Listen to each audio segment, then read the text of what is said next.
नमस्कार, बहुत स्वागत है आपका इंडिया लीगल में। मैं हूँ राजश्री आपके साथ और आज हम एक बेहद अहम मसले के साथ आपके सामने हाजिर हैं और ये मसला भविष्य को बहुत प्रभावित करने वाला है। जी हाँ, मैं बात कर रही हूँ क्रिप्टो करेंसी की। क्रिप्टो करेंसी में अब नए युग की शुरुआत हो गई है। हालिया दिनों में क्रिप्टो करेंसी उस वक्त लोगों की जुबान पर आया जब केंद्रीय वित्त मंत्री निर्मला सीतारमण ने अपने बजट भाषण में क्रिप्टो करेंसी को लेकर बड़ा ऐलान किया। इससे होने वाली आय पर 30% टैक्स लगा दिया गया है। इसके साथ ही क्रिप्टो ट्रांजैक्शन पर भी 1% टीडीएस काटने का फैसला लिया गया है।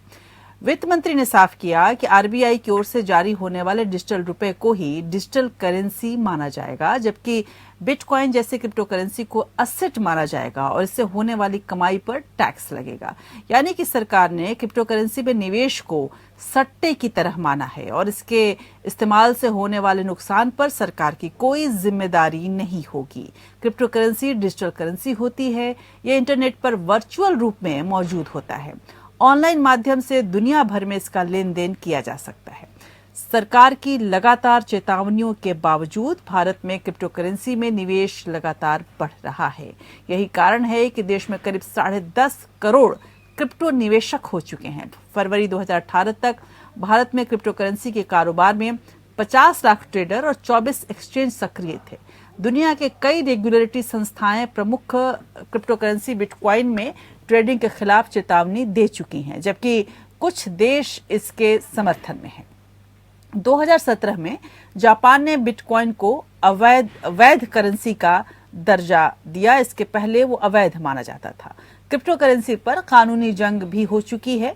खासकर भारत की यदि हम बात करें तो 2018 में सरकार ने सबसे पहले इससे प्रतिबंधित करने की कोशिश की थी। इस कड़ी में आरबीआई ने 6 अप्रैल 2018 को एक सर्कुलर से निर्देश जारी किया था कि आरबीआई द्वारा विनियमित सभी इकाइयां, बैंक आदि वर्चुअल करेंसी में सौदा नहीं करेंगी या किसी व्यक्ति या इकाई को इससे संबंधित सेवाएं प्रदान नहीं करेंगी।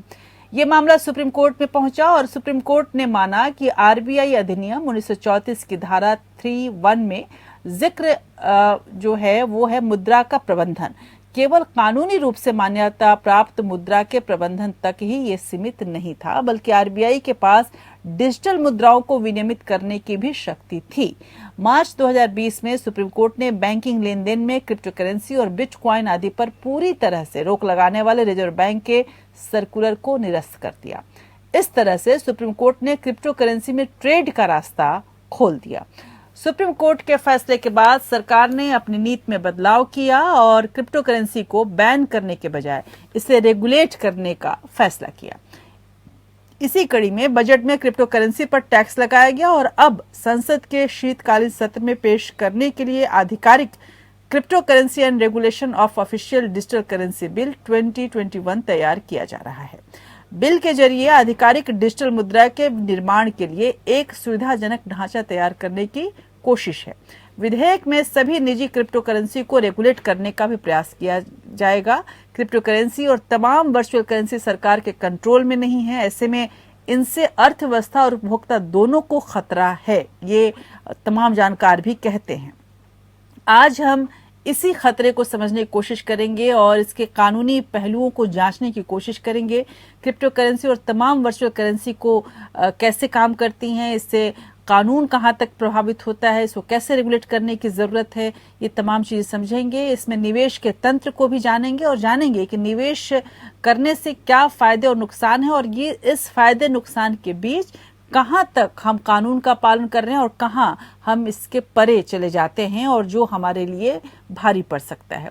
क्या कुछ ही महीनों में करोड़ों कमाने वालों की कमाई मिनटों में मिट सकती है, ये आपको जानना बहुत जरूरी है। सेफ इन्वेस्टमेंट कैसे करें, ये भी जानने की कोशिश करेंगे और उपभोक्ताओं की सुरक्षा के लिए सही कानून कौन से हैं या फिर नए कानून की जरूरत है।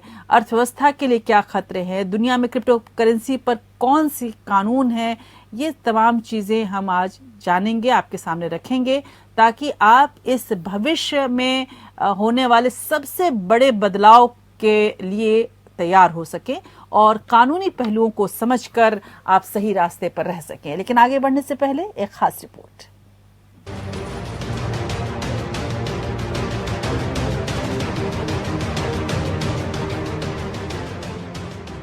2022 के बजट ने क्रिप्टो करेंसी के लिए एक नए दौर की शुरुआत का सिग्नल दिया है। क्रिप्टो पर इन्वेस्ट करना अब गैर कानूनी नहीं है। वित्त मंत्री निर्मला सीतारमन ने बजट में ऐलान किया है कि क्रिप्टो करेंसी से होने वाली कमाई पर 30% की दर से टैक्स देना होगा।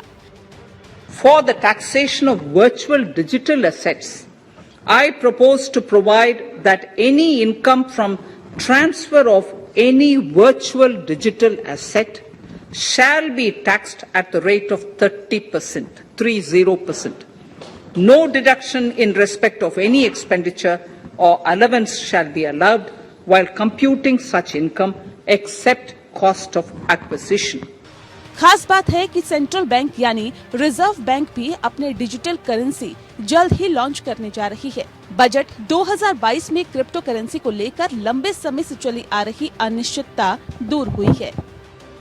The financial support for digital payment ecosystem announced in the previous budget will continue in 22-23 as well. This will encourage further adoption of digital payments. There will also be a focus to promote use of payment platforms that are economical and user-friendly.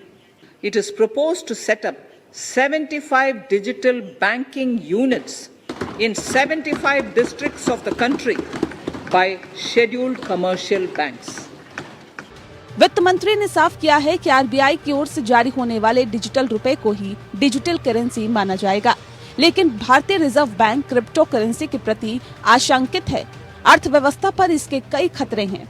Crypto currency का विवाद से पुराना नाता रहा है। किसी सरकार या संस्था का इस पर नियंत्रण न होना इसकी एक बड़ी समस्या मानी जाती है। इसकी कीमतों में भारी उतार चढ़ाव रहता है।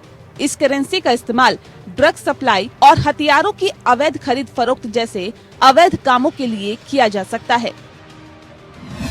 लंबी अवधि में कैपिटल फ्लो मैनेजमेंट प्रभावित हो सकता है।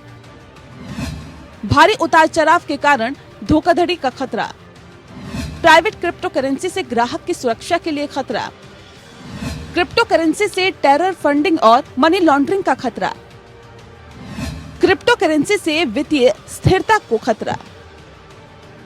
सरकार की लगातार चेतावनियों के बावजूद भारत में क्रिप्टो करेंसी में निवेश बढ़ रहा है। ऐसे में भारतीय उपभोक्ताओं को क्रिप्टो करेंसी या बिटकॉइन से सुरक्षित करना होगा। क्रिप्टो करेंसी को रेगुलेट करने के लिए एक नए कानूनी संरचना की जरूरत है। Bureau report. तो क्रिप्टो करेंसी आने वाले समय की करेंसी कही जाएगी, ये माना जा रहा है जानकारों के द्वारा, लेकिन इसके क्या कानूनी दायरे में इस करेंसी को कैसे समझा जाए और क्या मुश्किलें हो सकती हैं इसको लेकर, कानूनी मुश्किलें, वो भी हम समझने की कोशिश करेंगे। और भारत की कानून व्यवस्था इसके लिए कितनी तैयार है, ये जानने की कोशिश करेंगे। हमारे साथ तमाम अहम मेहमान जुड़े हुए हैं। Justice M.K. शर्मा हमारे साथ जुड़े हुए हैं, पूर्व जज सुप्रीम कोर्ट के। हमारे साथ अशोक मट्टू साहब जुड़े हुए हैं, पूर्व जनरल मैनेजर RBI के। हमारे साथ सिद्धार्थ महाजन जुड़े हुए हैं, जो एडवोकेट भी हैं और खासकर क्रिप्टो करेंसी और वर्चुअल करेंसी एक्सपर्ट माने जाते हैं। हितेश मालवीय हमारे साथ जुड़े हुए हैं, क्रिप्टो करेंसी इन्वेस्टमेंट एक्सपर्ट हैं। हितेश, सबसे पहले मैं आपके पास आना चाहूंगी, और जिस तरह से क्रिप्टो करेंसी की बात चल रही है, इसमें ट्रेडिंग की बात चल रही है, निवेश इन्वेस्टमेंट की बात चल रही है, कैसे होता है, मेरे जो देखने वाले हैं, दर्शक हैं, उनके लिए मैं जरूर समझना चाहूंगी आपसे कि किस तरह से क्रिप्टो करेंसी में लोग इन्वेस्ट कर रहे हैं आजकल, और स्टार्टअप्स की इसमें क्या भूमिका है जो इसमें इन्वेस्ट करवाती हैं। तो क्रिप्टो करेंसी में इन्वेस्टमेंट के लिए इंडिया में कुछ एक्सचेंज जो काम कर रहे हैं, उनकी मोबाइल एप्लीकेशन है। For example we have WazirX, CoinSwitch और जेपे। इस टाइप के काफी 24 स्टार्टअप जो है वो इंडिया में काम कर रहे हैं, और वो एक्सचेंज प्रोवाइड करते हैं। और क्रिप्टो करेंसी में इन एप्लीकेशन के थ्रू आप INR इंडियन रुपीज डिपॉजिट कर सकते हैं, और जो आपको क्रिप्टो करेंसी बाई करनी है वो आप डायरेक्ट कर सकते हैं। और फिर आपको उसको उसका जो भी सर्विस चार्ज है वो लोग चार्ज करते हैं आपको ट्रेड के हिसाब से, और आप वो पैसा कभी भी विड्रॉ कर सकते हैं आपकी फैसिलिटी के हिसाब से। और जनरली लोग जो इंडिया में शॉर्ट टर्म ट्रेड ज्यादा करते हैं एज कम्पेयर टू इन्वेस्टमेंट, तो वो ट्रेडिंग का मोमेंटम इंडिया में लास्ट 1 साल से काफी बढ़ गया है इन पर्टिकुलर एक्सचेंज के ऊपर। और वजीरेक्स जो इंडिया का सबसे नंबर 1 एक्सचेंज है, जी उसमें 70% जो इंडिया की ट्रेड होती है वजीरेट्स के ऊपर। जी और इसके अकाउंट आप जब साइन अप करते हैं आपको केवाईसी करनी पड़ती है, सबसे मस्ट केवाईसी करने के बाद ही आप इंडियन रुपये और उसके ऊपर डिपॉजिट। जी। लेकिन इसमें इन्वेस्टमेंट को लेकर काफी चिंता होती है, कितना सुरक्षित है इसमें इन्वेस्टमेंट? आपको लगता है कि क्या ये बिल्कुल फुल प्रूफ है या इसमें कई सारे लूप होल्स है जिसका जिक्र निर्मला सीतारमण ने किया है? अगर अपन क्रिप्टो करेंसी मार्केट की बात करते हैं तो 15,000 से ज्यादा क्रिप्टो करेंसी ट्रेड करती है पूरे वर्ल्ड में जितने भी एक्सचेंज है उसके ऊपर। हम्म। और इंडिया के एक्सचेंज के ऊपर भी ऑलमोस्ट 200 से ज्यादा क्रिप्टो करेंसी अलग अलग एक्सचेंज में आपको मिल जाएगी। बट उन 200 क्रिप्टो करेंसी में से ओनली जो 10 या 20 क्रिप्टो करेंसी जो टॉप 20 क्रिप्टो करेंसी है मार्केट कैप के हिसाब से वो जनरली सुरक्षित होती है। उनमें से भी जो बिटकॉइन, इथेरियम जो नंबर 1 नंबर 2 क्रिप्टो करेंसी उसमें investment as compared to other crypto currency से ज्यादा सुरक्षित होता है क्योंकि उनका ट्रैक रिकॉर्ड है। जैसे बिटकॉइन जो है 10 साल से एग्जिस्टेंस में, 10 साल का उसका ट्रेडिंग हिस्ट्री, 10 साल से उसमें इन्वेस्टमेंट कर रहे कई सारे बैंक्स ने उसमें इन्वेस्टमेंट किया हुआ, बड़े बड़े जो फाइनेंशियल इंस्टीट्यूशन है यूएस और यूरोप के उन्होंने भी उसमें इन्वेस्टमेंट किया हुआ है। तो अगर अपन इन्वेस्टमेंट की ओवरऑल बात करते हैं तो जो टॉप करेंसी में इन्वेस्टमेंट करना ज्यादा सुरक्षित रहता है एज कम्पेयर टू जैसे इंडिया में भी रिसेंटली लास्ट ईयर क्या होता है कि ऊपर मीम कॉइन्स में काफी इन्वेस्टमेंट किया। डॉज कॉइन तो एक मीम करेंसी और डॉज कॉइन का जो वॉल्यूम था इंडिया में वो काफी ज्यादा था, डॉज कॉइन का, Shiba coin as compared to bitcoin, Ethereum. इस टाइप के जो कॉइन्स होते हैं मीम कॉइन्स ये फंडामेंटल नहीं होते, में फंडामेंटल बैकिंग नहीं होती, तो इन कॉइन का कोई भरोसा नहीं होता। जब भी मार्केट साइकिल बेरिश हो जाती है पुलिस से, इस टाइप के जो कॉइन होते हैं उनका जो करेक्शन होता है, जो उनका ड्रॉप होता है as compared to top coin like bitcoin, Ethereum से ज्यादा होता है। बिल्कुल जी।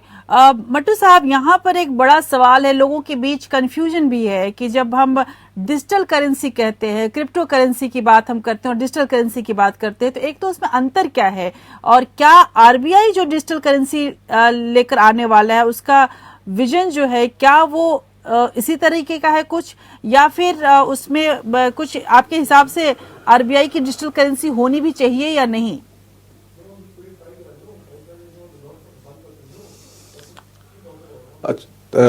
थैंक यू मैडम, आपने ये सवाल किया है, बड़ा पर्टिनेंट सवाल है। इसमें सबसे पहला मुद्दा ये है जो आपने पूछा है कि आरबीआई का इसमें जो डिजिटल करेंसी और क्रिप्टो करेंसी में क्या मतलब डिस्टिंक्शन है। देखिए, इसमें बहुत जबरदस्त और बहुत ही बड़ी डिस्टिंक्शन है। जो क्रिप्टो करेंसी है वो private entities, private group of investors या आप कह दीजिए जो वो लोग हैं उनके द्वारा क्रिएट या जनरेट की गई है। आरबीआई की करेंसी आरबीआई एक्ट में प्रिस्क्राइब्ड है। इसी आरबीआई एक्ट कहता है कि reserve bank can not issue any currency accept in exchange. इसका मतलब यह हुआ कि रिजर्व बैंक जो भी कुछ करेंसी इशू करेगा जो कि उसकी लायबिलिटी है, क्योंकि लायबिलिटी किसी की होना बहुत तभी तो वी शुड नो कि which is the counter party. Reserve Bank India will take on the liability whatever currency it issues to the public, और वो करेंसी जो इशू करेगा उसके अगेंस्ट एसेट बैकिंग होगी या वो किसी दूसरी अपनी जो उसकी मार्केट में लायबिलिटी है उसको कम करेगा। तो इसलिए ये जो क्रिप्टो करेंसी है इनका अंडरलाइंग एसेट कुछ नहीं है, जबकि जो डिजिटल करेंसी किसी भी सेंट्रल बैंक के द्वारा इंक्लूडिंग आरबीआई जब वो इशू करेगा it will have an asset backing and currency issue is a sovereign function. ये sovereign function generally central bank एक अथॉरिटी के साथ भारत सरकार ने उसको इंटरेस्ट किया है और उसके बेसिस पे ये इशू आरबीआई करता है। इसमें समानता अगर देखें यही है कि दोनों डिजिटल फॉर्म में है, क्रिप्टो करेंसी भी डिजिटल है और यहां पर ये आरबीआई भी डिजिटल ही इशू करेगा, पर असमानता है यानी कि डिफरेंसेस काफी वो है और ट्रस्ट नहीं है। देखिए, आज की तारीख में जहां तक अभी तक जो इसमें जरूर आजकल इन्वेस्टर जो है एक तरीके की हर्ड मेंटेलिटी है। बेसिकली आप देखेंगे कि कई दफा पॉन्जी स्कीम्स भी भारत में आई, कई डिपॉजिटर्स का पैसा डूबा गया इन हायर रिटर्न्स। तो क्या है कि हर्ड मेंटालिटी के चक्कर में बिगर सोचे समझे इन्वेस्टर जो है, जो दोज हु एक कहते हैं ना, जो थोड़ा सा higher greed leads to higher such issues, जहां पर प्रॉब्लम होती है, मार्केट में नुकसान उठाना पड़ता है। और हमारा ये मानना है कि in the long run, ultimate run, इनका कोई अंडरलाइंग एसेट नहीं है, कोई इनकी आइडेंटिटी नहीं है, ये कौन इसको क्रिएट कर रहा है, कौन कहां से आ रहा है, हम किस पे रिकोर्स क्या है हमारा, what recourse we have, see I am a 100 rupee holder of Indian rupee और डिजिटल करेंसी। एक सेकंड, तो RBI, I can have a recourse on RBI to RBI कि आरबीआई अगर कोई नहीं लेगा तो आरबीआई के पास जाके मैं अपना 100 रुपया चेंज की वैल्यू ले लूंगा। तो ये डिजिटल करेंसी में ऐसे नहीं है, कभी भी ये डिफंक्ट हो सकते हैं जी। लेकिन बिल्कुल कई दफा एक्सचेंजेस भी डूब गए हैं, उनका पता ही नहीं लगा और वो कस्टमर्स को लॉस हुए, whereas in case of RBI a customer will never lose. बिल्कुल, लेकिन यहीं पर होल्डर ऑफ डिजिटल करेंसी जी जी। और मट्टू साहब, लेकिन यहीं नेवर पर लूज जी, यहीं पर एक डर भी है। अगर हम क्रिप्टो करेंसी की बात करें तो अब जब हमारी फाइनेंस मिनिस्टर ने कहा कि इस पर टैक्स लगेगा, अब क्रिप्टो करेंसी की कमाई पर जो टैक्स लगाने की बात है, अब इस कमाई को ट्रैक कैसे किया जाएगा, ये अपने आप में चैलेंज है। आप क्या समझते हैं कि ये जो काम करना इतना आसान होगा, या इसमें जो लीगल मुश्किलें आएंगी वो क्या क्या आ सकती हैं? मैडम देखिए, इसमें एक चीज है जो जहां तक टैक्स का सवाल है कि कैसे टैक्स लगाएंगे, उसमें जो एक्सचेंजेस जो अभी काम कर रहे हैं 10-12 एक्सचेंजेस जो हिंदुस्तान में हैं, वो केवाईसी नॉर्म्स को फुलफिल करते हैं। तो द मोमेंट जब केवाईसी आ गया तो आपकी आइडेंटिटी पता लग जाती है कि कौन आदमी कहां जा रहा है, सॉरी कौन सा पैसा कहां जा रहा है, किसके पास जा रहा है, और उसके साथ 1% का टीडीएस लगाएंगे। This will give the indication of transaction trail कि ये कहां से ट्रांजैक्शन हुई, किसके पास हुई, किसने की, कितना पैसा दिया, वगैरह वगैरह। तो इसलिए भारत में जहां तक मैं समझता हूं कि उस ट्रेल से थोड़ा आइडिया लग सकता है। और जैसे अब हम शेयर स्टॉक मार्केट में इन्वेस्ट करते हैं, उसमें भी हम टैक्स देते ही हैं, डिफरेंट रेट जरूर होता है short term long term capital gains का। इसमें जो whereas in crypto currency उन्होंने 30% है, तो उसी बेसिस पे एक्सचेंजेस इंफॉर्मेशन देगा बायर्स एंड सेलर्स की। बिल्कुल सिद्धार्थ, उसके बेसिस पे टैक्स लग सकता है, कोई ऐसी दिक्कत वाली बात नहीं है। जी सिद्धार्थ, आपको लगता है कि ये सब कुछ इतना आसान सा हो पाएगा? क्रिप्टो करेंसी को रेगुलेट करने के लिए जो मौजूद है हमारे पास लीगल इकोसिस्टम, वो तैयार है, और इससे जब भी टैक्स की बात आएगी तो जाहिर सी बात है कि बहुत सारे अब केसेस भी बढ़ेंगे और कई तरह के लूफोल्स भी दिखने में मिलेगा। आपको लगता है कि हमारा जो लीगल इकोसिस्टम है, जो अभी तक साइबर क्राइम्स को भी बहुत ढंग से हैंडल नहीं कर पाता, वो सिस्टम क्रिप्टो करेंसी से जुड़ी हुई तमाम चीजों को हैंडल करने में सक्षम है? मैम, अभी जो हमारा जो लीगल सिस्टम है उसके अंदर crypto currency is neither legal nor illegal. तो जो बीच में गवर्नमेंट ने एक बिल ड्राफ्ट किया था जिसमें क्लियरली कहा गया था कि crypto currency, private crypto currency को हम बैन कर देंगे जी। पर प्राइवेट क्रिप्टो करेंसी की डेफिनेशन किसी को पता नहीं चली और बहुत पैनिक सेलिंग हो गई इंडिया की एक्सचेंजेस में, और जो भी क्रिप्टो करेंसी थी उसकी वैल्यू गिर गई। तो अभी तक 2012 से लेके अभी तक गवर्नमेंट का जो क्रिप्टो करेंसी के प्रति जो एटीट्यूड है वो क्लियर नहीं हो पाया। पर अब इंक्रीजिंगली लग रहा है कि government is going to regulate it, और इसी डायरेक्शन में एक अच्छा स्टेप है कि इस बजट में ये टैक्स इंट्रोड्यूस किया गया है, जिससे कि एक्सचेंजेस पे कुछ ओनस आएगा कि वो केवाईसी करें। अभी जो एक्सचेंजेस जो केवाईसी करती हैं वो दे डू इट वॉलंटरली। अभी हमारे पास कोई, हमारे एक्ट्स में, हमारे लॉ में कोई अभी अमेंडमेंट नहीं आया है कि जिसके लिए ये मैंडेटरी किया जा सके। अभी इट इज वेरी इंपॉर्टेंट कि क्रिप्टो, जो जैसे इंडिया में क्रिप्टो की ट्रेडिंग बढ़ रही है, इसको एक फाइनेंशियल प्रोडक्ट की तरह देखा जा रहा है। It is a type of investment for people. तो हम अगर शेयर्स में इन्वेस्ट करते हैं या कमोडिटीज में इन्वेस्ट करते हैं तो उसका एक रेगुलेटर है जैसे कि सेबी। तो अब जब इंक्रीजिंगली क्रिप्टो करेंसी में लोगों को लग रहा है कि their investment can increase and it is becoming एक ऐसा माध्यम बन रहा है जहां पे वो अपनी इन्वेस्टमेंट को 2 गुना 4 गुना कर सके, तो ये बहुत जरूरी है कि एक क्रिप्टो करेंसी को रेगुलेट करने के लिए एक रेगुलेटर हो और एक प्रॉपर कानून बनाया जाए इसके लिए। ये पीसमील अप्रोच जो हमारी है उससे इन्वेस्टर को भी कॉन्फिडेंस नहीं आएगा, और जो लोग जो एक्सचेंजेस हैं वो भी एक अनसर्टन फ्यूचर में अभी वो ट्रेड कर रही। लेकिन सिद्धार्थ, जैसे कि मट्टू साहब ने भी बताया कि क्रिप्टो करेंसी में और आरबीआई के डिजिटल करेंसी में एक जो मेन अंतर है, मूल अंतर है, वो ये है कि आरबीआई के पास विश्वास है, आरबीआई एक आपको बॉडी दिखती है इतनी बड़ी और जिसके जो जवाबदेह है। क्रिप्टो को लेकर कुछ ऐसी बातें नहीं है। जाहिर सी बात है कि क्रिप्टो करेंसी से अब एक और डर पैदा हो रहा है कि कहीं ब्लैक मनी का जो एक मॉन्स्टर हमारे पास था वो फिर से वो न आगे बढ़े, पैरेलल इकोनॉमी भी आगे न बढ़ने लगे और एक पैरेलल इकोनॉमी न चलने लगे। इस तरह से अगर आप देखें इस पूरे मामले को और इस एंगल से देखा जाए तो क्या आपको लगता है कि आने वाले समय में एक रेगुलेटरी बॉडी बनाने के अलावा लॉज में बहुत परिवर्तन करने की जरूरत पड़ेगी, खासकर मनी लॉन्ड्रिंग लॉज में भी परिवर्तन करने की जरूरत पड़ेगी? बिल्कुल मैडम, मनी लॉन्ड्रिंग लॉज में भी परिवर्तन की जरूरत पड़ेगी, क्योंकि जो ये FATF है, जो यूनाइटेड नेशंस की ऑर्गेनाइजेशन है regarding financial crimes, global financial crimes, उन्होंने भी अपनी रिकमेंडेशन दी है कि हर एक कंट्री को क्रिप्टो रेगुलेटर बनाना चाहिए और only regulated entity should be allowed जो क्रिप्टो का बिजनेस कर सकें।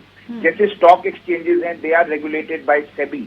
अभी तक क्रिप्टो एक्सचेंज, सभी क्रिप्टो एक्सचेंज प्राइवेट हैं, तो उनकी रेगुलेशन हमारी कंट्री में अभी उनकी रेगुलेशन की तरफ गवर्नमेंट ने कुछ नहीं किया है, विच इज वेरी इंपॉर्टेंट। और दूसरा ये है कि क्योंकि क्रिप्टो ट्रेडिंग एक ऐसी चीज है, it is decentralised, that is what crypto is, कि आप उसकी ट्रेल को आप ट्रेस नहीं कर सकते। तो ये एक बहुत बड़ा चैलेंज होगा लॉ एनफोर्समेंट एजेंसीज के लिए, गवर्नमेंट के लिए, कि अंडर की लॉ के पैरामीटर्स में how do you catch the trail. तो मैं समझता हूं कि लॉ बनाने के साथ साथ टेक्नोलॉजी को भी हमें अडॉप्ट करना पड़ेगा, जिससे कि हम ट्रांजैक्शंस को ट्रैक कर सकें और ये मनी लॉन्ड्रिंग और ड्रग्स में जो पैसा जाता है उसका एक जरिया ना बन जाए। जी बिल्कुल। जस्टिस MK शर्मा हमारे साथ हैं। Justice Sharma, the Supreme Court judgement on crypto currency is very important because it led to the government changing its approach from ban to regulation of virtual currencies. How do you see the judgment in retrospect? What led to the case and what was the outcome? What is your reaction? Reserve Bank of India probably apprehending misuse of the situation and lack of and the threat to revenue loss, probably came out with a circular, and that circular was brought in sometime in April 2018. Sir. The circular, if I may tell you about the little bit of contents of the circular, the circular stated that all the banks, commercial banks, cooperative banks, small finance banks, payment banks, and NBFC should not be dealing in cryptocurrency themselves, and also prevent others, that means the private players, from dealing with that. Sir. So this circular created a havoc, and so a case was filed in the Supreme Court about which you have asked me. Now, the Supreme Court went into the matter, hard arguments, elaborate arguments, and then relying on the decision of the Supreme Court in the case of State of Maharashtra versus Indian Hotel of Restaurant Association, held that there is a total ban on this activity affecting the right to trade and business. So therefore, that decision of the Supreme Court has laid down that there cannot be a total ban, but it held that there could not have been a total ban which affected the reasonable restriction concept as laid down in the Constitution of India. Sir. It was held that it is unreasonable restriction and disproportionate measure taken by the RBI, and therefore it set aside that circular which was issued by RBI. Now, I believe the decision of the Supreme Court was all comprehensive, and the government also learned a lesson, and the RBI also probably understood the legal position. Sir. And so now the government is trying to bring in a bill called Cryptocurrency and Regulation of Official Digital Currency Bill 2021. Now, this is probably an effort to bring in, to regulate the haphazard market that is available, which is a threat to revenue loss. Sir, as you said, sir, government is planning to come with a bill. A new beginning in the cryptocurrency regime began when the finance minister made taxation announcements in her budget speech. A bill is also in the pipeline, as you are aware of it, to regulate virtual currencies. How do you see the government policy in this regard, especially in legal context?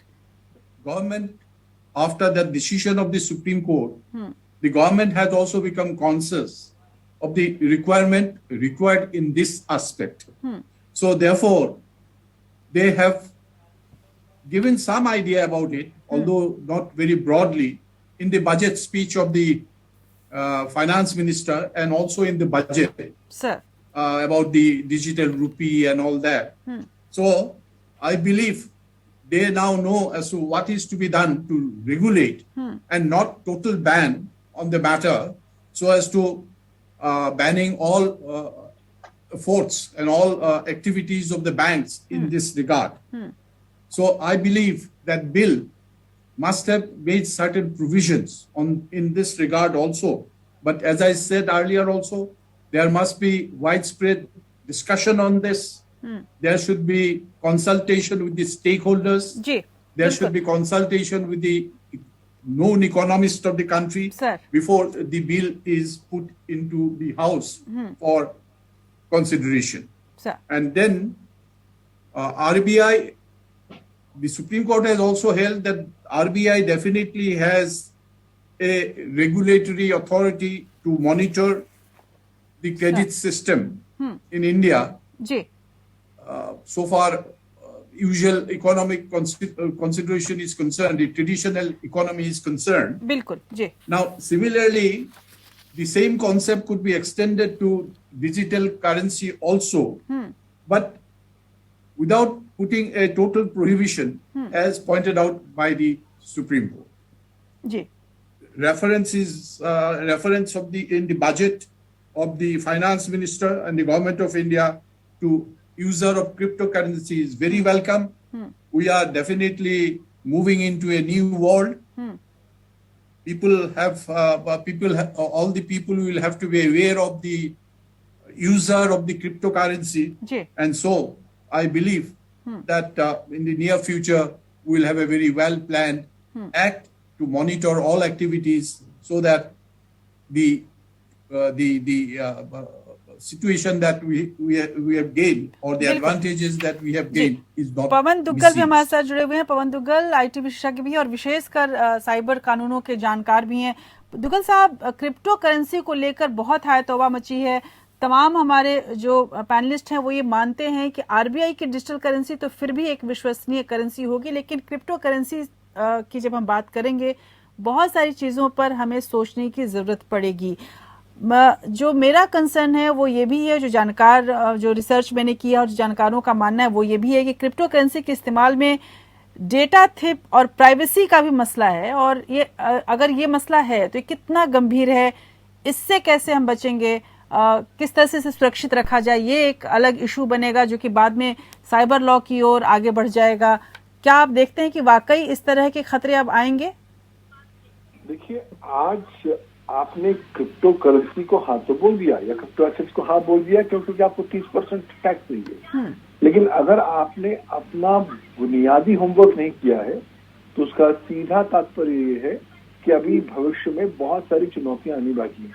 देखिए, आज crypto currency या crypto assets इतना आसान system नहीं है कि आपने कहा कि चलिए जी मैं 30% टैक्स लगा दूंगा सब कुछ ठीक हो जाएगा। ऐसा कुछ नहीं होने वाला, बल्कि क्रिप्टो का आज बहुत बेहतरीन दुरुपयोग प्रारंभ हो चुका है साइबर क्रिमिनल्स द्वारा। साइबर सुरक्षा में सेंध लगाने का भी काम आज लगातार जारी है डार्कनेट पर। और जब तक आप ब्लॉकचेन संबंधी विभिन्न पहलुओं को इफेक्टिवली रेगुलेट और मॉनिटर नहीं कर पाएंगे इनेबलिंग लीगल कानून के माध्यम से, तब तक आप बहुत ज्यादा कारगर रूप से कामयाब नहीं हो पाएंगे। और देखिए, अगर आप भारत का वर्तमान कानून देखें तो आप पाते हैं कि भारत का वर्तमान सूचना प्रौद्योगिकी कानून स्पष्ट तौर पर ब्लॉकचेन को लेकर, क्रिप्टो करेंसीज को लेकर पूरी तरीके से चुप्पी साधे हुए हैं। आपको आज आवश्यकता है जो ब्लॉकचेन और क्रिप्टो एसेट्स और क्रिप्टो करेंसीज के साथ जो बुनियादी लीगल पॉलिसी और रेगुलेटरी इश्यूज हैं उनको इफेक्टिवली एड्रेस करना, इंश्योर करना कि आप लोग जो व्हील है, पहिया है, उसका पुनः से इन्वेंशन ना करें। देखें कि और राष्ट्र क्या कर रहे हैं। और देखिए, बहुत जबरदस्त काम हो रखा है माल्टा में, बेलारूस में, एस्टोनिया में, स्विट्जरलैंड में। उनकी जो लेजिस्लेटिव हिस्ट्री है, उससे जो एक्सपीरियंसेस निकल कर आए हैं, उससे कुछ सीख लीजिए और फिर भारत के लिए एक ऐसा एनेबलिंग लीगल फ्रेमवर्क लेकर आइए ताकि भारत क्रिप्टो इकोसिस्टम का बेनिफिट उठा सके। साथ ही साथ अगर क्रिप्टो का दुरुपयोग हो रहा है तो उस पर भी ठोस कारगर कदम उठाए जा सकते। जी बिल्कुल। मट्टू साहब हमारे साथ हैं। मट्टू साहब, जैसा कि दुग्गल साहब ने भी बताया कि इसमें बहुत अभी लंबी दूरी है जिसको तय करने की जरूरत है। इसके पहले आरबीआई ने भी इसमें सुरक्षा उपायों में जो कमी है उस पर चिंता जाहिर की थी। अब सुरक्षा के उपाय जो हैं उसको कैसे करें और कैसे इस खतरे से निपटें, ये अपने आप में एक चुनौती है। किस तरह से देखते हैं आप इसको? अशोक मट्टू जी। मैडम ऐसा है, देखिए, सुरक्षा खतरों के बारे में तो हाँ जी जी जी जी जहां तक सुरक्षा का सवाल है, आरबीआई ने समय समय पर इसके बारे में चेतावनी जरूर दी है। पर क्योंकि अब ये कुछ टेक्नोलॉजिकल एडवांसमेंट्स कुछ ऐसी आ चुकी हैं, इसको हम नकार भी नहीं सकते। आरबीआई मेरी समझ के हिसाब से जरूर कुछ ना कुछ काम कर रहा होगा, किया होगा। और जैसे कि हमने ये भी आप देखेंगे कि 2021 के एंड तक लगभग 90 कंट्रीज जो है they are exploring the possibility of going introducing this their respective digital currencies, जिसमें से 14 लोग जो है 14 कंट्रीज जो है वो पायलट स्टेज पे हैं, इंक्लूडिंग चाइना। चाइना ने तो 2014 से शुरू कर दिया काम और वो एक्सपेरिमेंटल बेसिस पे उन्होंने सिलेक्ट वो अभी कर भी रहे हैं। साउथ कोरिया भी वैसा ही एक कंट्री है और 9-10 कंट्रियों में ऑलरेडी आ चुकी है। ये जो वो है क्या कहते हैं नाइजीरिया, उसने एक अपनी करेंसी भी इंट्रोड्यूस कर दी है, ई नियारा। सवाल ये नहीं है अब क्या है कि इसमें हमारे को एक इसकी जो मतलब इसका जो डिजाइन और डेवलपमेंट इसका होगा, इसके रिस्क, इसके बेनिफिट, उसका सब आकलन करते हुए ही डिजाइन होगी। प्लस इसका एग्जिस्टिंग सिस्टम के साथ, एग्जिस्टिंग जो पेपर करेंसी के साथ इसका कैसे समन्वय बैठेगा, फिर क्रॉस बॉर्डर जो सीबीडीसीज है, डिजिटल करेंसीज है, उनके साथ उस प्लेटफॉर्म पे कैसे इंटरेक्शन होगा, इंटर ऑपरेबिलिटी जिसे कहते हैं। तो इसमें कई मुद्दे हैं जिसमें कि आरबीआई ने अभी तक कोई स्पष्ट निर्देश या गाइडलाइंस जारी नहीं की है और ये सब बातों को ध्यान में रखा जाएगा, तब जाके कहीं आरबीआई का डीसी आएगा। सिद्धार्थ महाजन हमारे साथ जुड़े अधिवक्ता हैं, हमारे साथ पवन दुग्गल आईटी विशेषज्ञ और साइबर कानूनों के अधिवक्ता हैं, और हमारे साथ हितेश मालवीय जुड़े हुए हैं, क्रिप्टो करेंसी इन्वेस्टमेंट एक्सपर्ट हैं। Justice Sharma, I will come to you sir. One fear regarding cryptocurrency is that it will make consumers easy target of scams. What regulations are needed to protect the consumer's right? Idea of cryptocurrency gains momentum and is being used widely. Definitely it will create a situation of protection being given to the consumers. Because consumers, you see, they will be suffering the most if these utilities or the facilities that is available, if they are misappropriated, if there is a case of cheating, and if there is some fraud. And you find now that in the financial world today, which is traditional economy, these cases have increased sir by leaps and bounds. There are a number of cases of fraud, cheating, misuse of the provisions of law, and also money laundering and all that.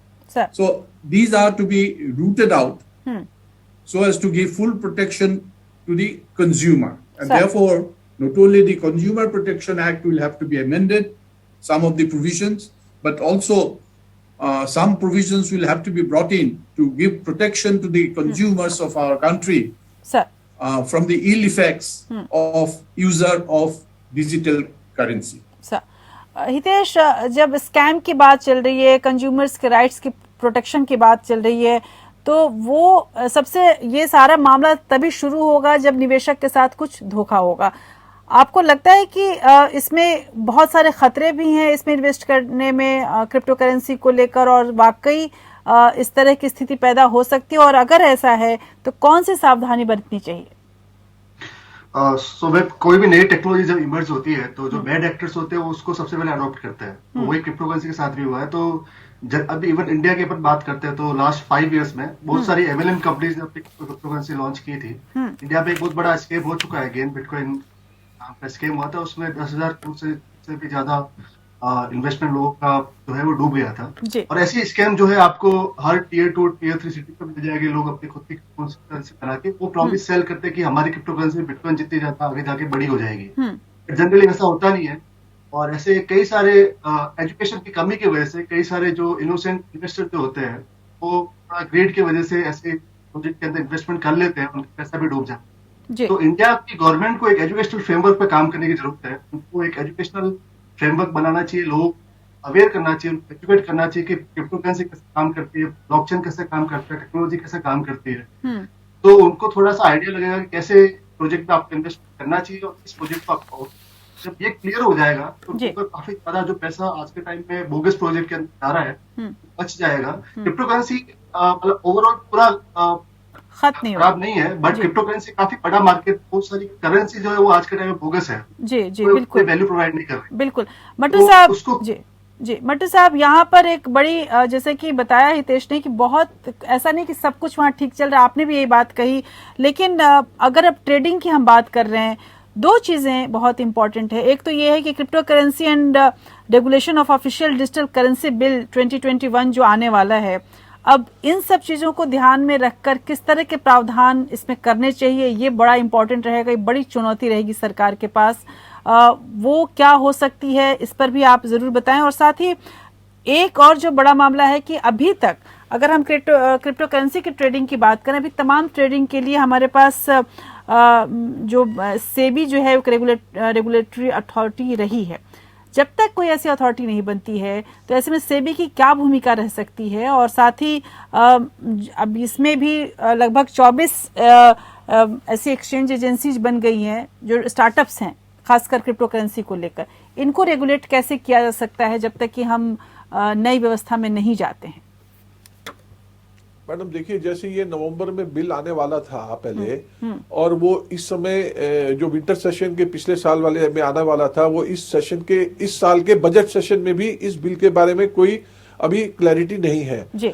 पर सबसे बड़ा एक मेरा मुद्दा है कि हम एक ना दो डिसिमिलर आइटम्स को हम कंपेयर कर रहे हैं। एक है digital currency which will be A sovereign, which will have a sovereign impact. I mean ये बेसिस जिसका कि एक सॉवरेन बेसिस है, which is backed by proper assets of the system, which is a part of our monetary system, which is a part of is as good as a fiat currency like Indian rupee, or a cryptocurrency which are being issued by private players, anonymous private players, disaggregated, decentralized, whereas digital currency is centralized. तो हम जो comparison जो हमारा ये जो discussion है, मैं ये समझता हूं कि ये एक इसमें कुछ समानताएं जरूर है, पर largely it is different one. बिल्कुल, हम एक लीगल वैलिड चीज को लीगल टेंडर कैरेक्टर जैसे सबसे बड़ा इंपॉर्टेंट है किसी भी डिजिटल करेंसी या पेपर करेंसी या फिएट करेंसी का एक लीगल टेंडर कैरेक्टर स्टेटस है। आप जो कि इसका क्रिप्टो करेंसी का नहीं होगा unless it is a legal tender. Like El Salvador एक कंट्री है साउथ अमेरिकन, उन्होंने इसको इसको माना हुआ है। तो उस देश को छोड़ के बाकी कहीं भी इस करेंसी का क्रिप्टो करेंसी का लीगल टेंडर स्टेटस नहीं है। With this kind of system you see you cannot use this as a to get discharged from your payment obligations. What is the legal tender character of any currency? Is that once you pay that, you use this currency in discharge of your payment obligations. तो ये crypto currency is not a necessary mandatory. I mean this crypto currency does not fall into this category. तो इसलिए हमारा ये जो दो items हैं similarity होने के बावजूद भी मैं समझता हूँ कि ये बिल्कुल अलग है। Crypto currency is like S any other asset class. जैसे मैंने पहले भी कहा था, शेयर है, कमोडिटीज है, उस तरीके से आप इसको डील कर सकते हैं। और प्राइवेट एक्सचेंजेस जहां तक इनका अभी तक जो रेगुलेट कर रहे हैं वो एक तरीके की उनका एक स्टार्टअप है। अभी जो भी एक्ट आएगा, जब सरकार लाएगी, अभी तो पूरा साल पड़ा है, 1 अप्रैल से पूरा साल पड़ा है। और जब सरकार, जहां तक टैक्स की बात है, वो 1 अप्रैल से ही लागू होगा जो फाइनेंशियल एक्ट आएगा अगले साल। तो सरकार, मुझे उम्मीद है कुछ ना कुछ इसमें क्लैरिटी आएगी। और without the government clarity it is very difficult to gauge. But I am very sure कि digital currency will have all the features of fiat currency, will have to have all the features of fiat currency, plus also digital जो उसमें value addition है एक digital part का, वो भी उसके साथ भी जाएगा। और उसमें कुछ इश्यूज भी आएंगे उसकी इंटीग्रेशन में कि आप डिजिटल से पेपर में कैसे कन्वर्ट करोगे। और उसमें रिस्क भी है कि कल को कहीं र्यूमर हो किसी बैंक पे, there can be run on the deposit of that bank. और फिर ये डिजिटल करेंसी ये होलसेल में इशू होगी।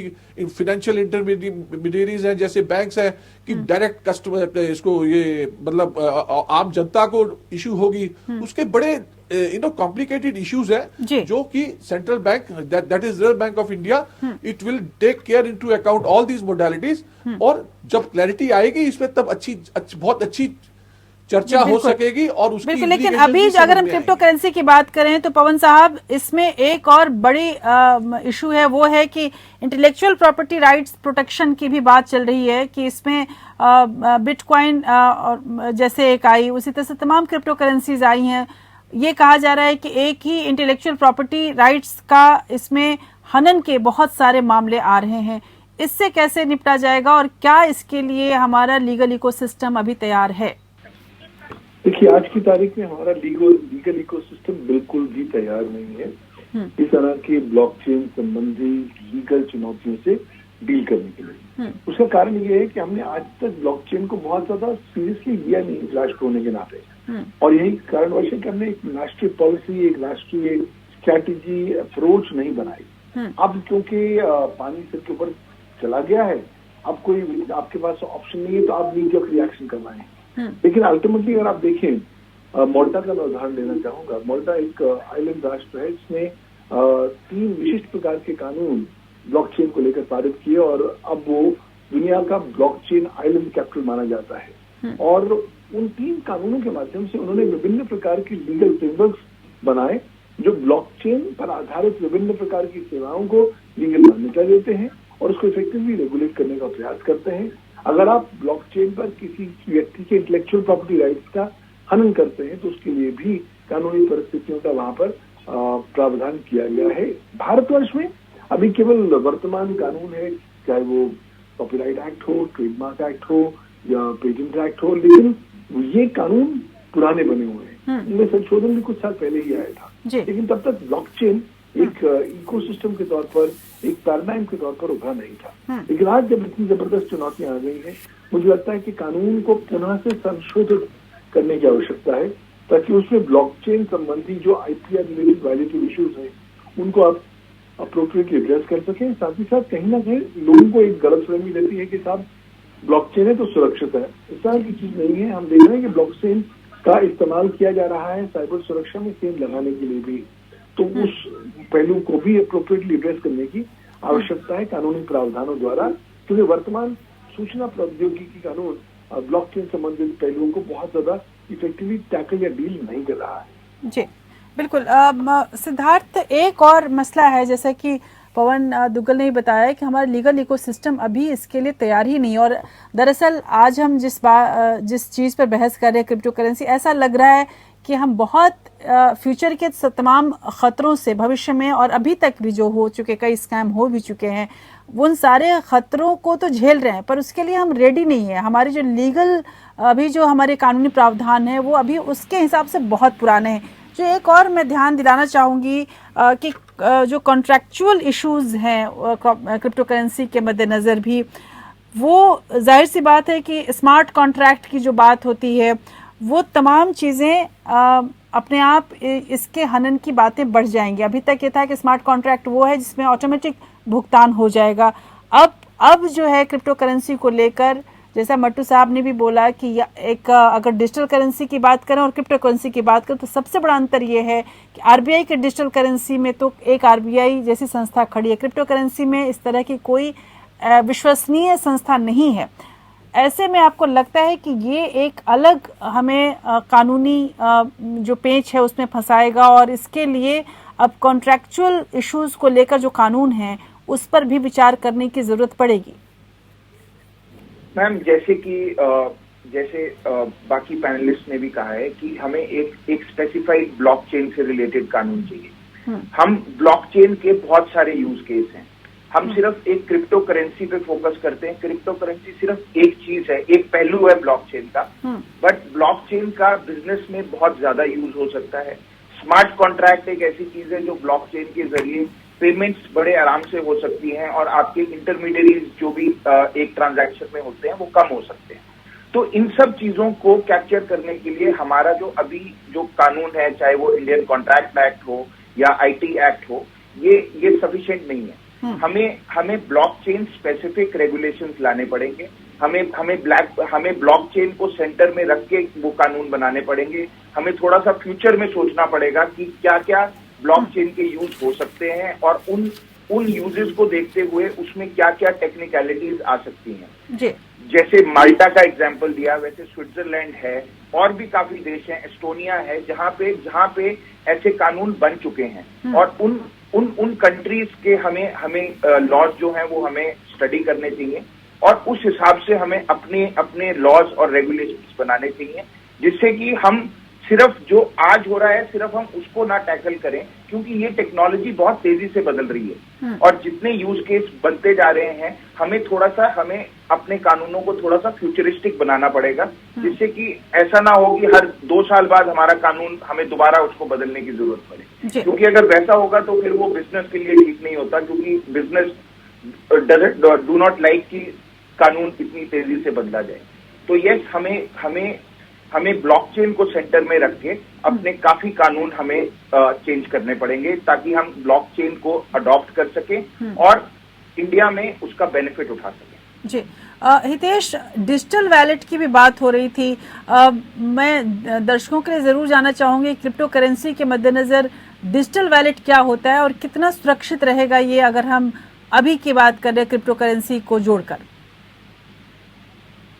वॉलेट अभी जो जनरली इंडिया के जो यूजर्स है वो वॉलेट एक्सचेंज का वॉलेट यूज करते हैं। जैसे वजीरेक्स से उसका खुद का इनबिल्ट वॉलेट होता है जिसमें आपका जो आपने बाई किया वो वजीरेक्स के वॉलेट के अंदर स्टोर रहता है। इसके अलावा वो जो वॉलेट का स्टोरेज का तरीका वो ज्यादा सेफ नहीं है कि जो एक्सचेंज के वॉलेट है वो पास्ट में भी हैक हुए बहुत सारे एक्सचेंज के वॉलेट और फ्यूचर में भी होने की उनकी काफी पॉसिबिलिटी रहती है। तो इसके लिए जो इन्वेस्टर जो इन्वेस्टमेंट करता है लॉन्ग टर्म के लिए, तो उसको जो अपना क्रिप्टो करेंसी है वो हार्डवेयर वॉलेट में स्टोर रखना चाहिए। हार्डवेयर वॉलेट एक पेन ड्राइव जैसी डिवाइस आती है, उसमें आप अपना पिन कोड लगा के प्राइवेट की जनरेट करके स्टोर करना होता है और वो पेन ड्राइव आप सुरक्षित रख सकते हो। और उसमें जो हैक करने की जो पेन ड्राइव वाला जो वॉलेट होता है, हार्डवेयर हैक के जो चांसेस होते हैं वो काफी कम होते हैं, ऑलमोस्ट 0% होते हैं। उसको हैक करना पॉसिबल। तो सिक्योरिटी के लिए अगर किसी इन्वेस्टर को लॉन्ग टर्म इन्वेस्टमेंट करना है तो वो वजीरेक्स या फिर से इंडियन एक्सचेंज से बाई करके अपना जो डिजिटल एसेट मूव कर सकता है हार्डवेयर वॉलेट से या फिर मोबाइल वॉलेट से। मोबाइल वॉलेट्स भी अवेलेबल जो आपके मोबाइल सीधे आप एक्सेस कर सकते हो। उसका एग्जांपल अगर लोगा तो ट्रस्ट वॉलेट करके सर्विस है, मोबाइल एप्लीकेशन आप डाउनलोड प्राइवेट की आपके पास रहती जब तक आपकी प्राइवेट की आपके पास रहती है, मतलब वो एसेट आपका है। जब प्राइवेट की आप किसी एक्सचेंज की यूज कर रहे हो और एक्सचेंज आपका एसेट अगर मैनेज कर रहा है, तो सारा डिपेंडेंसी उस एक्सचेंज पे हो जाता है। कल जाके एक्सचेंज हैक होता है तो आपका एसेट वो भी हैक हो सकता है। जी बिल्कुल। इसके लिए- पवन दुग्गल, यहाँ पर एक बड़ा सवाल है और मुझे ऐसा लग रहा है कि इन तमाम चीज़ों पर जब हम लोग चर्चा कर रहे हैं तो हमें, जैसे कि मैंने बताया, कि ऐसा लग रहा है कि जैसे हम बहुत पुराने ज़माने में अभी उन कानूनों के साथ जी रहे हैं और हमें नए चीज़ों की ज़रूरत पड़ेगी, नए विचारों की ज़रूरत पड़ेगी, जाहिर सी बात है। लेकिन साथ में एक बहुत बड़ी चुनौती है। वो चुनौती ये है कि जिस तरह से पूरा डिजिटल वर्ल्ड तेजी से बदल रहा है, अब हम मेटावर्स की बात करते हैं, हम मेटा वर्ल्ड की बात करने लगे हैं। अगर हम कानून के परिवर्तन की बात करें तो कैसे वो एक आइडियल रास्ता अपनाया जाए जो पुराने और नए के बीच सामंजस्य भी बिठा सके। जो मंटू साहब का भी कहना था कि अब डिजिटल करेंसी अगर हम बात करें, उसमें भी एक बड़ा इशू है कि डिजिटल करेंसी कैसे हमारी अभी जो वर्तमान की करेंसी है उसके साथ सामंजस्य बिठा पाएगी।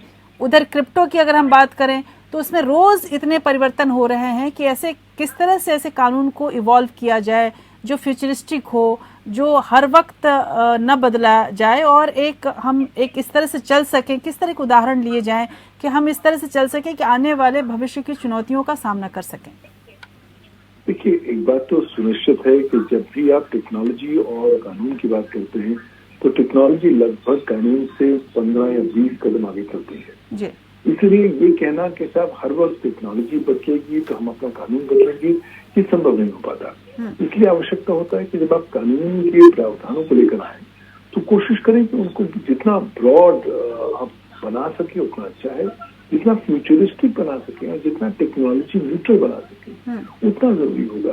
क्योंकि अगर आप इसे फ्यूचरिस्टिक और टेक्नोलॉजी न्यूट्रल बनाएंगे तब चाहे टेक्नोलॉजी किस प्रकार से भी विकसित हो जाए या नई टेक्नोलॉजी भी आ जाए, आपके कानून में जो सिद्धांत है उनको बहुत ज्यादा संशोधित करने की आवश्यकता नहीं होगी।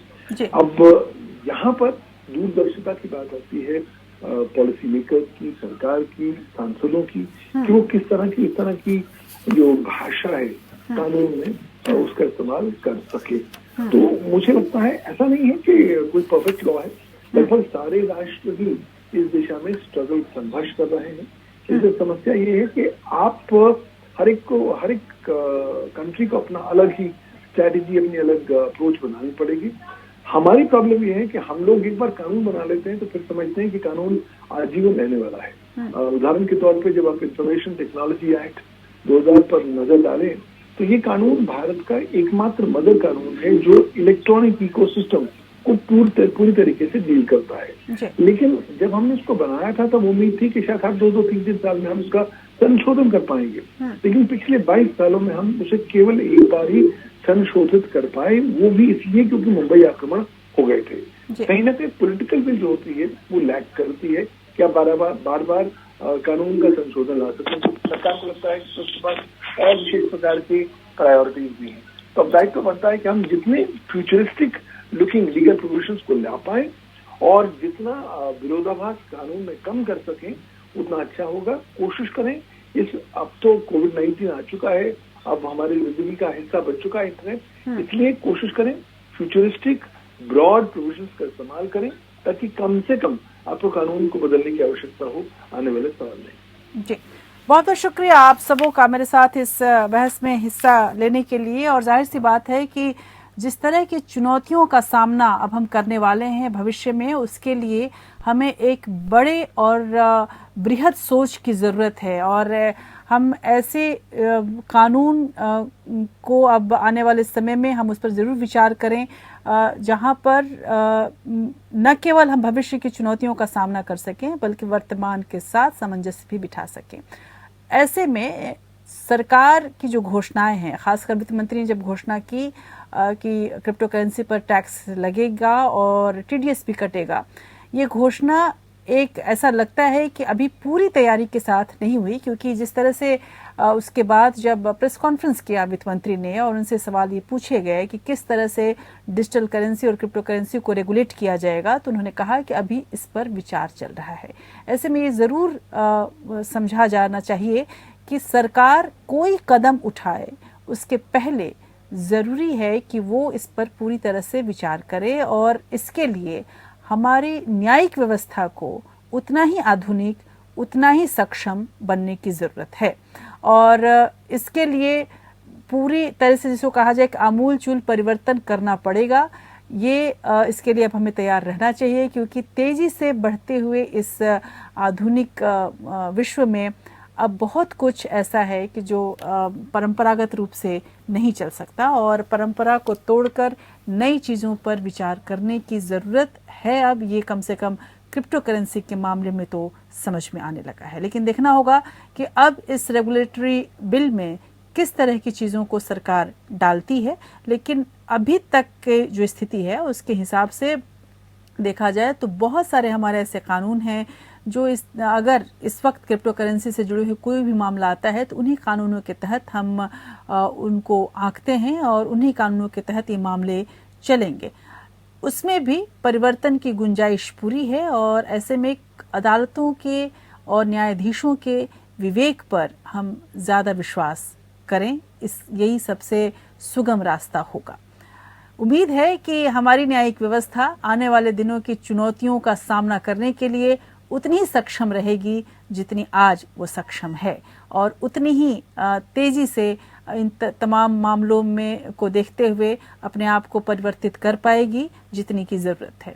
इसी उम्मीद में आज इंडिया लीगल में बस इतना ही। अगले हफ्ते आपके सामने फिर से आऊंगी एक नए मामले के साथ। नमस्कार।